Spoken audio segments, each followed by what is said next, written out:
头得了风湿啊。今天降温，这阵儿肯定是犯病了。难怪上次见他走路一瘸一拐的，活该，谁让你老欺负。不行，尹晴柔，大人不计小人过，你要是就这么走了，那不就和邱老头一样了吗？邱老头，算你走运了。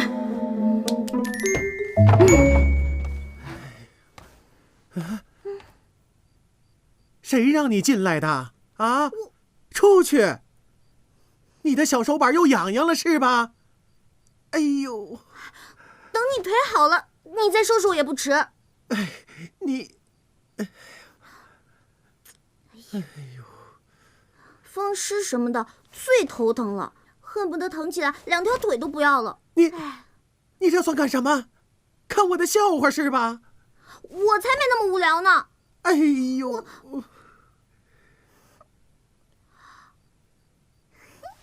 等着。哎呦！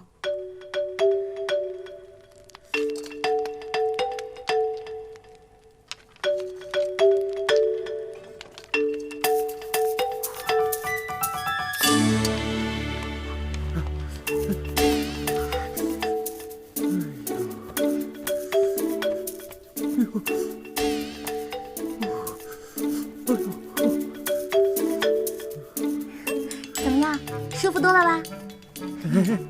感觉是舒服了点儿。哎，邱老头，你呀，以后一定注意你的房间要多通风，饮食啊一定要清淡。哦，洗漱要用温水，记得睡前要泡脚，要将双足浸入含有中药配方的汤药中，这样啊不仅有助于血液通畅，还可以消肿痛、祛风湿呢。你说你这小小的年纪，怎么懂得这些呀？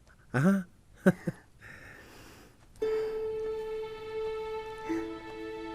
在我老家呢，我父母也有风湿，照顾的久了，自然就懂了。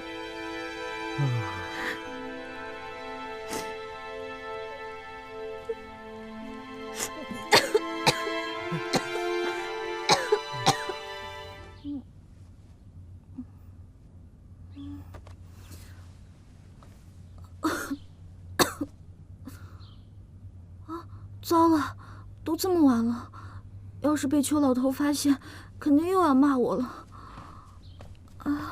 晴柔姑娘，今儿邱公公身体抱恙，让您自行练习。公公还嘱托，近日宫中伤寒肆虐，让姑娘你务必喝下这碗治风寒的汤药，以防传染了皇后娘娘。哦，替我谢谢邱公公。是。哎呀，尹晴柔，这么多关你都闯过了，这点苦算什么？阿扎阿扎 ，fighting！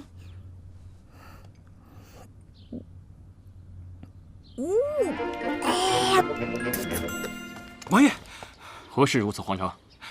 启禀王爷，宫里来信，尹姑娘，她病了。终究还是病了，走去看看。哎，王爷，这是帮你找的字画，日后再说。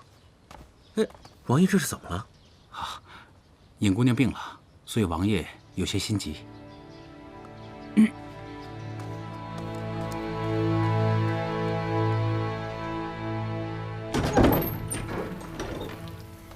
你怎么来了？我要是没穿衣服怎么办？哪有女孩子这么说话的？我看你是病糊涂了。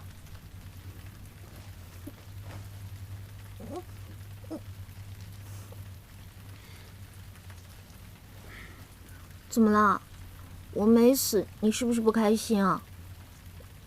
我告诉你，姐姐我可是打不死的小强，有什么大招尽管放吧。怕了，我就不叫尹晴柔。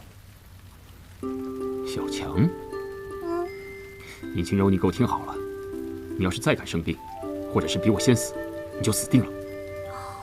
我看你才是病糊涂了吧？我要是死了，还怎么死定了？总之，本王自有办法。你不会是要鞭尸吧？先期那个真够变态的。我回去禀报母后，这几日你身体不适，免去你的训练。等你想起来，黄花菜都凉了。邱公公已经发话了，说让我这2天休息。邱公公，行啊，尹清柔，邱公公一向只听母后的，没想到现在居然替你说话。那当然了，我是谁？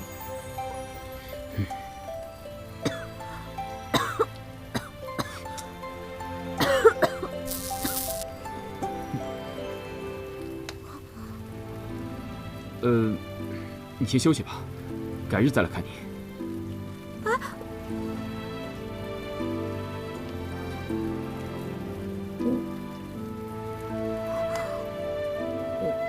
我一定是病糊涂了，要不然怎么会有触电的感觉呢？不想了，睡觉。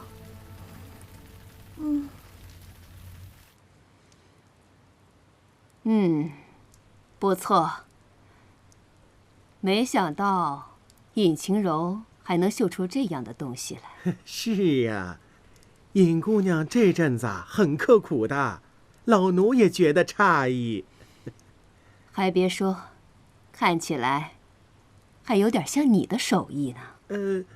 是老奴亲手所教的，自然像老奴的手艺了。我看看，也没什么了不起的嘛。姑姑，您不会这样就让他过关了吧？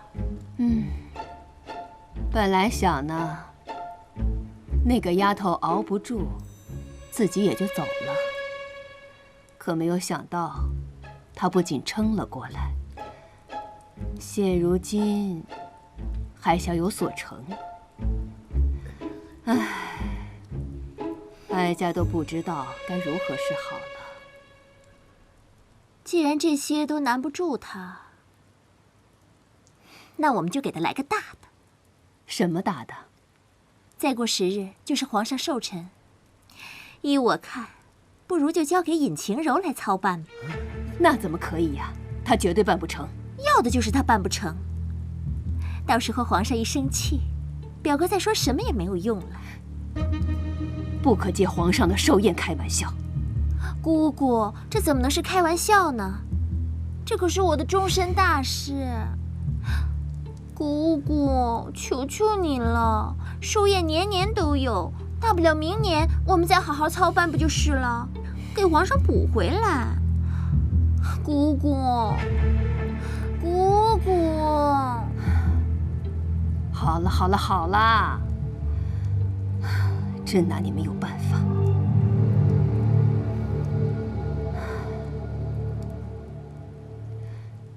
小秋子，你去告诉那个尹晴柔，就说皇上的寿宴由她来操办。启禀娘娘，老奴怕尹晴柔她捅娄子。让你去你就去，我还怕她不会事儿呢。去吧，出了什么事，哀家担着。遵旨。